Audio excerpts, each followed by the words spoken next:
നമസ്കാരം. നമുക്കറിയാം നമ്മുടെ ശരീരത്തിൽ ഒരുപാട് രക്തക്കുഴലുകളുണ്ട് അല്ലേ? ധമനികൾ, സിരകൾ, ക്യാപ്പിലറീസ് ഇവയെല്ലാം കൂടെ കൂടിയിട്ട് ഒരു സങ്കീർണമായിട്ടുള്ള ഒരു വാസ്കുലാർ സിസ്റ്റമാണ് നമ്മുടെ ശരീരത്തിലുള്ളത്. അപ്പോൾ നമ്മുടെ ശരീരത്തിൻ്റെ പല കോണിലേക്കും രക്തവും അതുപോലെ ഓക്സിജനൊക്കെ എത്തിക്കുന്നത് ഇത്തരം രക്തക്കുഴലുകളാണ്. അപ്പോൾ ഇത്തരം രക്തക്കുഴലുകളും അതുപോലെ തന്നെ ധമനികളിലൂടെയൊക്കെ ആരോഗ്യം എന്ന് പറയുന്നത് വളരെ പ്രധാനപ്പെട്ട ഒരു കാര്യമാണ്. അപ്പോൾ ഈ രക്തക്കുഴലുകളിൽ എന്തെങ്കിലും തടസ്സം വരുമ്പോൾ നമുക്ക് പലതരത്തിലുള്ള ആരോഗ്യ പ്രശ്നങ്ങൾ കാണാറുണ്ട്. അപ്പോൾ അതിലേറ്റവും ഗുരുതരമായിട്ട് കാണുന്ന രണ്ടവസ്ഥയാണ് ഹൃദയാഘാതം അതുപോലെ തന്നെ പക്ഷാഘാതം എന്ന് പറയുന്നത്. നമുക്കറിയാം ഹൃദയാഘാതം അഥവാ ഹാർട്ട് അറ്റാക്ക് ഇന്ന് നമ്മൾ എപ്പോഴും കേൾക്കുന്ന ഒരു വേർഡാണ് അല്ലേ? ഇന്ന് നമ്മൾ പ്രായഭേദമന്യേ പ്രായമുള്ള ആളുകളിലും അതുപോലെ ചെറുപ്പക്കാരിലും ഒരുപോലെ കാണുന്ന ഒരു അസുഖമായിട്ട് മാറിയിരിക്കുകയാണ് ഈ ഹാർട്ട് അറ്റാക്ക്. അതുപോലെ തന്നെയാണ് പക്ഷാഘാതം അഥവാ സ്ട്രോക്ക്. ഈ പക്ഷാഘാതവും അതുപോലെ തന്നെ ഹൃദയാഘാതവും തമ്മിൽ ഒരുപോലെയാണ്, സമാന ലക്ഷണങ്ങളാണ് പലപ്പോഴും കാണിക്കാറുള്ളത്. അപ്പോൾ എന്തുകൊണ്ടാണ് ഇവ വരാനുള്ള കാരണങ്ങൾ എന്തൊക്കെയാണ്, അപ്പോൾ നമ്മൾ അത് വരാതിരിക്കാൻ വേണ്ടിയിട്ട് ശ്രദ്ധിക്കേണ്ട കാര്യങ്ങൾ എന്തൊക്കെയാണെന്നാണ് ഇന്ന് ഈ വീഡിയോയിലൂടെ നമ്മൾ ഡിസ്കസ് ചെയ്യുന്നത്. ഞാൻ doctor Semiya, doctor Basil's homeo hospital, Pandikkad, Malappuram ജില്ല. അപ്പോൾ ഹാർട്ട് അറ്റാക്ക് എന്ന് പറയുമ്പോൾ നമുക്ക് എല്ലാവർക്കും അറിയാം, നമ്മുടെ ഹൃദയത്തിലേക്കുള്ള രക്തക്കുഴലുകളിൽ എന്തെങ്കിലും തടസ്സം വരുമ്പോഴാണ് ഹാർട്ട് അറ്റാക്ക് അല്ലെങ്കിൽ ഹൃദയാഘാതം വരുന്നത്. അപ്പോൾ ഇങ്ങനെ വരുന്ന സമയത്ത് നമുക്ക് പലതരത്തിലുള്ള ലക്ഷണങ്ങൾ കാണിക്കാറുണ്ട് അല്ലേ? അപ്പോൾ നമ്മുടെ ഹൃദയ രോഗങ്ങളിൽ ഏറ്റവും ഡേഞ്ചർ ആയിട്ടുള്ള ഒന്നാണ് ഈ ഹാർട്ട് അറ്റാക്ക് എന്ന് പറയുന്നത്. അപ്പോൾ നമുക്ക് ഹൃദയാഘാതം വരുന്ന സമയത്ത് ഇപ്പോൾ മുൻകൂട്ടി ഒരു സൂചനയൊന്നും ഇല്ലാതെയാണ് പലപ്പോഴും ഇത്തരം രോഗങ്ങൾ വരാറുള്ളത്. എന്നാൽ നമ്മൾ ഈ സിനിമയിലോ അല്ലെങ്കിൽ ടി വിയിലൊക്കെ കാണുന്നത് പോലെ തന്നെ പെട്ടെന്ന് വന്ന് അങ്ങനെ വീണു പോകുന്ന ഒരു അസുഖമല്ല. ഇതിൽ കുറച്ച് കാര്യങ്ങൾ നമുക്ക് മുൻകൂട്ടി കുറച്ച് ലക്ഷണങ്ങൾ കാണിക്കാറുണ്ട്. അപ്പോൾ അതിൽ ഏറ്റവും പ്രധാനമായിട്ട് കാണുന്നതാണ് നമ്മൾ നെഞ്ചിൽ വരുന്ന അസ്വസ്ഥതകൾ. ചില ആളുകൾക്ക് നെഞ്ചിൽ ഭയങ്കര അസ്വസ്ഥത വരാം. അതിൽ നമുക്ക് നെഞ്ചിരിച്ചിലായിട്ട് വരാം. ചില ആളുകൾ പറയും നെഞ്ചിനെന്തോ കനം കെട്ടി നിൽക്കുന്നത് പോലെ തോന്നും. ചില ആൾക്ക് നെഞ്ച് കത്തുന്നത് പോലെ അനുഭവപ്പെടും. ഇങ്ങനെ പലതരത്തിലുള്ള കാണാറുണ്ട്. പിന്നെ അതിൻ്റെ കൂടെ തന്നെ നമുക്ക് നെഞ്ചുവേദന വരാം. ഈ നെഞ്ചുവേദന വരുന്ന സമയത്ത് അത് കൈകളിലേക്ക്, നമ്മുടെ കൈകളിലേക്കും തോളിലേക്ക്, താടിയലിലേക്കൊക്കെ ഈ വേദന പടർന്നു പോവാറുണ്ട്. ഈ വേദനയുടെ കൂടെ തന്നെ നല്ല വിയർപ്പ് ഉണ്ടാവും, അതുപോലെ തന്നെ ശ്വാസമുട്ടൽ വരും, കിതപ്പ് ഉണ്ടാവും, ശരീരം തളർച്ച ഉണ്ടാവും, തലകറക്കം ഉണ്ടാവും. ഇത്തരം ലക്ഷണങ്ങളൊക്കെ കാണിക്കാറുണ്ട്. അതുപോലെ സ്ട്രോക്ക് അല്ലെങ്കിൽ പക്ഷാഘാതം എന്ന് പറയുമ്പോൾ രക്തധമനികളിൽ, തലച്ചോറിലേക്കുള്ള രക്തധമനികളിൽ എന്തെങ്കിലും തടസ്സം വരുമ്പോഴേ സംഭവിക്കുന്നതാണ്. ഇതിൽ നമുക്ക് മുൻകൂട്ടി കുറച്ച് ലക്ഷണങ്ങളൊക്കെ കാണിക്കാറുണ്ട്. തലവേദന വരാം, തല ചുറ്റൽ വരാം, അതുപോലെ മരവിപ്പ് വരാറുണ്ട്. നമുക്ക് ശരീരം തളർന്ന പോലെ, അത് ശരീരത്തിൻ്റെ ബാലൻസ് പോകുന്നത് പോലെയൊക്കെ അനുഭവപ്പെടും. ചില ആളുകൾക്ക് മുഖമൊക്കെ കോടിപ്പോകും, അല്ലെങ്കിൽ നമുക്ക് നടക്കാൻ പറ്റാത്തൊരവസ്ഥയൊക്കെ വരാറുണ്ട്. പലതരത്തിലുള്ള സ്ട്രോക്കുകളുണ്ട്. ഇസ്കീമിക് സ്ട്രോക്ക് ഉണ്ട്, ഹെമറേജിക് സ്ട്രോക്ക് ഉണ്ട്, അങ്ങനെ പലതരത്തിൽ കാണാറുണ്ട്.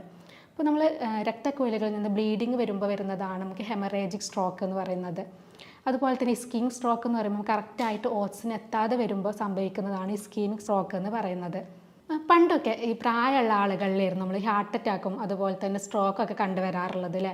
എന്നാൽ ഇന്ന് നമ്മുടെ ചെറുപ്പക്കാരിൽ ഒരുപാട് പേരിൽ കാണുന്നൊരു അവസ്ഥയാണ് ഹാർട്ട് അറ്റാക്ക്, അതുപോലെ തന്നെ പക്ഷാഘാതം. പെട്ടെന്ന് നമ്മൾ കളിക്കുന്ന ഇടയിലോ അല്ലെങ്കിൽ ഫുട്ബോൾ കളിക്കുന്ന ഇടയിൽ, ജിമ്മിന് പോകുന്ന സമയത്ത്, എന്തെങ്കിലും ഒരു കഠിനാധ്വാനമൊക്കെ ചെയ്യുന്ന സമയത്ത് ഹാർട്ട് അറ്റാക്ക് വന്നിട്ട് മരണം സംഭവിക്കുന്ന ഒരുപാട് പേരുണ്ട്. അതുപോലെ തന്നെയാണ് സ്ട്രോക്കും. ചെറുപ്പക്കാരിൽ ഇന്ന് ഒരുപാട് പേരിൽ കാണുന്നുണ്ട്. പെട്ടെന്ന് തളർന്നു വീഴുക, ഒരു ഭാഗം കുഴഞ്ഞു പോവുക, കംപ്ലീറ്റ് ആയിട്ട് ബെഡ് റിഡൻ ആയിട്ട് മാറിയിട്ടുള്ള ഒരുപാട് പേഷ്യൻസ് ഉണ്ട്. അപ്പോൾ ഇന്ന് നമ്മുടെ ജീവിത രീതിയിലുള്ള മാറ്റങ്ങളും അതുപോലെ ഭക്ഷണത്തിലുള്ള പ്രശ്നങ്ങളൊക്കെയാണ് ഇന്ന് ചെറുപ്പക്കാരിൽ കൂടുതലായിട്ട് ഹാർട്ട് അറ്റാക്കും അതുപോലെ സ്ട്രോക്കൊക്കെ വരാനുള്ള കാരണങ്ങൾ. അപ്പോൾ ഇതിന് വരാനുള്ള കാരണങ്ങൾ എന്തൊക്കെയാണെന്ന് നോക്കിയിട്ട് നമ്മൾ കറക്റ്റായിട്ട് അതിനനുസരിച്ച് ജീവിതചര്യയിലൊക്കെ മാറ്റങ്ങൾ വരുത്തി കഴിഞ്ഞാൽ നമുക്ക് ഇത്തരം രോഗങ്ങളൊക്കെ വരാതെ തടയാം. അപ്പോൾ ഇത്തരം രോഗങ്ങൾ വരാനുള്ള കാരണങ്ങൾ എന്തൊക്കെയാണെന്നുള്ളത് നോക്കാം. ഒന്നാമതായിട്ട് ഏറ്റവും പ്രധാനമായിട്ട് പറയുന്നത് ഉയർന്ന രക്തസമ്മർദ്ദമാണ്. നമുക്കറിയാം നോർമലി നമ്മുടെ BP എന്ന് പറയുന്നത് 120/80 അല്ലേ? ഇപ്പോൾ ഒരു 120/80 കൂടുതലാവും, അല്ലെങ്കിൽ 130/90 കൂടുതലാകുമ്പോൾ അവരൊരു BP പേഷ്യൻ്റായി. ഇങ്ങനെ BP കൂടിയ ആളുകളിൽ, ഇങ്ങനെ BP പേഷ്യൻസ് ആയ ആളുകളിൽ ഈ ഹാർട്ട് അറ്റാക്കും അതുപോലെ പക്ഷാഘാതമൊക്കെ വരാനുള്ള സാധ്യത വളരെ കൂടുതലാണ്. കാരണം ഇത്തരം BP കൂടിക്കഴിയുമ്പോൾ നമ്മൾ രക്തക്കുഴലുകളിൽ അത് സമ്മർദ്ദം ചെലുത്തിയിട്ട് അത് ഹൃദയത്തിലേക്കും തലച്ചോറിലേക്കുള്ള രക്തയോട്ടമൊക്കെ കുറക്കും. ഇങ്ങനെയാണ് ഇത് ഹൃദയാഘാതവും അതുപോലെ തന്നെ സ്ട്രോക്കിലേക്കൊക്കെ കാരണമാവുന്നത്. അതുപോലെ മറ്റൊരു പ്രധാനമായിട്ട് പറയുന്നതാണ് പ്രമേഹ രോഗം. പ്രമേഹ രോഗമുള്ള ആളുകളിൽ വളരെ കോംപ്ലിക്കേഷനായിട്ട് കാണുന്ന ഒന്നാണ് ഈ അറ്റാക്ക് എന്ന് പറയുന്നത്.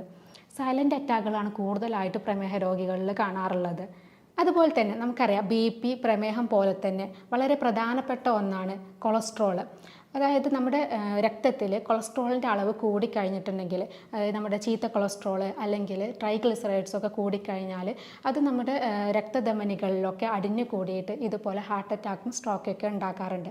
അപ്പോൾ ഇത്തരം പേഷ്യൻസിൽ ഹാർട്ട് അറ്റാക്കൊക്കെ വരാൻ സാധ്യത വളരെ കൂടുതലാണ്. അതുപോലെ മറ്റൊരു കാരണം പറയുന്നത് പുകവലിയാണ്. പുകവലി നമുക്കറിയാം, സിഗരറ്റിൽ നിക്കോട്ടിൻ അടങ്ങിയിട്ടുണ്ട്. ഈ നിക്കോട്ടിന് നമ്മുടെ ഹൃദയധമനികളിലും അതുപോലെ തലച്ചോറിലുള്ള രക്തക്കുഴലുകളിലൊക്കെ കൂടുതലായിട്ട് സമ്മർദ്ദം ചെലുത്തുകയും അത് ഈ ഹാർട്ട് അറ്റാക്കും സ്ട്രോക്കൊക്കെ വരാനുള്ള കാരണമാവുകയും ചെയ്യും. അതുപോലെ തന്നെ ഈ ഹാർട്ട് അറ്റാക്കും സ്ട്രോക്കിനൊക്കെ വളരെ പ്രധാനമായിട്ട് ഒരു അപകടകരമായിട്ടുള്ളൊരു ഘടകമാണ് പ്രായം എന്ന് പറയുന്നത്. പണ്ട് പ്രായം കൂടുതലുള്ള ആളുകളിൽ കണ്ടിരുന്നെങ്കിലും ഇന്ന് ചെറുപ്പക്കാരിലും കാണാറുണ്ട്. പക്ഷേ ഒരു 65 വയസ്സിന് മുകളിലുള്ള ആളുകളിൽ ഈ ഹാർട്ട് അറ്റാക്ക് വരാനുള്ള സാധ്യത വളരെ കൂടുതലാണ്. അതുപോലെ തന്നെ പുരുഷന്മാരിൽ, സ്ത്രീകളെ അപേക്ഷിച്ച് പുരുഷന്മാരിലാണ് കൂടുതലായിട്ട് ഹാർട്ട് അറ്റാക്ക് വരാനുള്ള സാധ്യതയുള്ളത്. അതുകൊണ്ട് തന്നെ ഒരു 55 വയസ്സൊക്കെ കഴിഞ്ഞാൽ കറക്റ്റായിട്ട് അവർ പരിശോധനകൾ നടത്തേണ്ട ആവശ്യമുണ്ട്. അതുപോലെ ഹാർട്ട് അറ്റാക്കും സ്ട്രോക്കും വരാൻ മറ്റ് രോഗങ്ങളും കാരണമായേക്കാം. ഈ പൊണ്ണത്തടി ഉള്ള ആളുകളിൽ, അതുപോലെ റുമാറ്റിക് ആർത്രൈറ്റിസ് ഉള്ള ആളുകളിൽ, മെറ്റബോളിക് ഡിസോർഡേഴ്സ് ഒക്കെ ഉള്ള ആളുകളിലും ഇതുപോലെ ഹാർട്ട് അറ്റാക്കും സ്ട്രോക്കും കൂടുതലായിട്ട് കണ്ടുവരുന്നുണ്ട്. അപ്പോൾ ഹാർട്ട് അറ്റാക്കും അതുപോലെ തന്നെ പക്ഷാഘാതമൊക്കെ വരാതിരിക്കാൻ വേണ്ടിയിട്ട് നമ്മൾ ശ്രദ്ധിക്കേണ്ട കുറച്ച് കാര്യങ്ങളാണ് ഇനി പറയുന്നത്.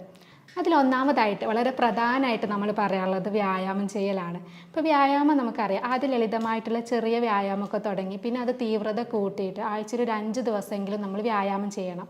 ഒരു 3/4 മണിക്കൂറോ അല്ലെങ്കിൽ 1 മണിക്കൂറോ വ്യായാമം ചെയ്യുന്നത് വളരെ നല്ലതാണ്. ഇപ്പോൾ ഈ കഠിനമായിട്ട് അധ്വാനിക്കുന്ന ആളുകളിലൊക്കെ ഈ ഹാർട്ട് അറ്റാക്കും അതുപോലെ പക്ഷാഘാതമൊക്കെ വരാനുള്ള സാധ്യത വളരെ കുറവാണ്. അതുകൊണ്ട് തന്നെ വ്യായാമം വളരെ ഇമ്പോർട്ടൻ്റ് ആയിട്ടുള്ള ഒരു കാര്യമാണ്.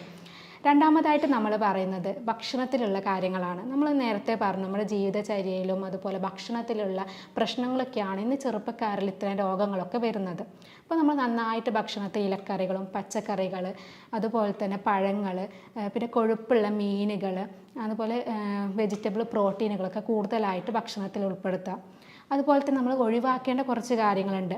അമിതമായിട്ടുള്ള കലോറി അടങ്ങിയിട്ടുള്ള പഞ്ചസാര, പൂരിത കൊഴുപ്പുകൾ, അതുപോലെ തന്നെ നമ്മൾ ശുദ്ധീകരിച്ച കാർബോഹൈഡ്രേറ്റ്സുകൾ, ട്രാൻസ് ഫാറ്റുകൾ, ഇവയൊക്കെ കൂടുതൽ അടങ്ങിയിട്ടുള്ള ഭക്ഷണങ്ങൾ ഒഴിവാക്കുന്നതും നല്ലതാണ്. അടുത്തത് നമ്മൾ പറയുന്നത് പുകവലി അതുപോലെ മദ്യപാന ശീലമൊക്കെ ഒഴിവാക്കാനാണ്. ഞാൻ നേരത്തെ പറഞ്ഞ പോലെ ഈ നിക്കോട്ടിന് നമ്മുടെ രക്തക്കുഴലുകളിൽ സമ്മർദ്ദം കൊടുക്കുന്നത് കാരണം തന്നെ ഈ പുകവലിയുള്ള ആളുകളിൽ ഹാർട്ട് അറ്റാക്ക് വരാൻ വളരെ ചാൻസ് കൂടുതലാണ്. അതുകൊണ്ട് തന്നെ ഇത്തരം ശീലങ്ങൾ നമ്മൾ പരമാവധി ഒഴിവാക്കുക. അടുത്തത് പറയുന്നത് സ്ട്രെസ്സാണ്. നമുക്കറിയാം ഇന്നത്തെ ആളുകൾ എല്ലാവരും ഭയങ്കര സ്ട്രെസ്സിലാണ് അല്ലേ. അത് ഓഫീസിലാവട്ടെ, വീട്ടിലാവട്ടെ, ദാമ്പത്യപരമായിട്ടുള്ള എന്തെങ്കിലും കാര്യങ്ങൾ അല്ലെങ്കിൽ പഠനപരമായിട്ട് എന്തെങ്കിലും സ്ട്രെസ്സുകൾ, ഇങ്ങനെ സ്ട്രെസ്സ് അനുഭവിക്കുന്നവരാണ് എല്ലാവരും. അപ്പോൾ ഈ സ്ട്രെസ്സ് കാരണം നമ്മൾ ബ്ലഡ് പ്രഷർ കൂടാനും അത് സ്ട്രോക്ക് പോലെയുള്ള അസുഖങ്ങളിലേക്കും അല്ലെങ്കിൽ ഹാർട്ട് അറ്റാക്കൊക്കെ വരാനുള്ള കാരണമാവാം. അപ്പോൾ അതുകൊണ്ട് തന്നെ നമ്മൾ സ്ട്രെസ്സ് പരമാവധി കുറയ്ക്കാനുള്ളത് ഏറ്റവും കൂടുതൽ ശ്രദ്ധിക്കേണ്ട ഒരു കാര്യമാണ്. അതുപോലെ പല പേഷ്യൻസും നമ്മുടെ ക്ലിനിക്കിൽ വന്നിട്ട് പറയാറുണ്ട്, ഡോക്ടർ എനിക്ക് പ്രമേഹമുണ്ട്, പ്രഷറൊക്കെ ഉണ്ട്, പക്ഷെ ഞാൻ ഫുഡൊക്കെ കൺട്രോൾ ചെയ്ത് പോവുകയാണെന്നുള്ളത്. അപ്പോൾ അവരെ ടെസ്റ്റൊക്കെ നോക്കുമ്പോഴായിരിക്കും എല്ലാം കൂടുതലായിട്ടായിരിക്കും കാണുക. മിക്ക ആളുകളും ഡോക്ടർ പറഞ്ഞ മരുന്നുകളൊന്നും കഴിക്കാതെ അവരുടെ സ്വന്തമായിട്ടുള്ള ഫുഡ് കൺട്രോളിലൂടെയൊക്കെ അത് കൺട്രോൾ ചെയ്ത് കൊണ്ടുപോകായിരിക്കും. പക്ഷെ ഇങ്ങനെയുള്ള ആളുകളിൽ അവരറിയാതെ തന്നെ ഇത്തരം പ്രമേഹമാണെങ്കിലും അതുപോലെ തന്നെ പ്രഷറാണെങ്കിലും അത് കൂടുതലാവാനും അത് സ്ട്രോക്കിലേക്കും അതുപോലെ ഹൃദയാഘാതത്തിലേക്കൊക്കെ കാരണമായേക്കാം.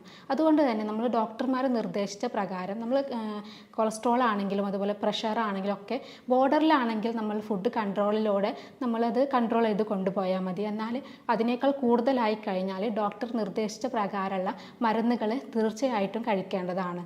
അതുപോലെ 2-3 ധാന്യങ്ങൾ നമ്മുടെ ഭക്ഷണത്തിൽ ഉൾപ്പെടുത്തി കഴിഞ്ഞാൽ ഇത്തരം രോഗങ്ങൾ വരാനുള്ള സാധ്യത കുറവാണ്.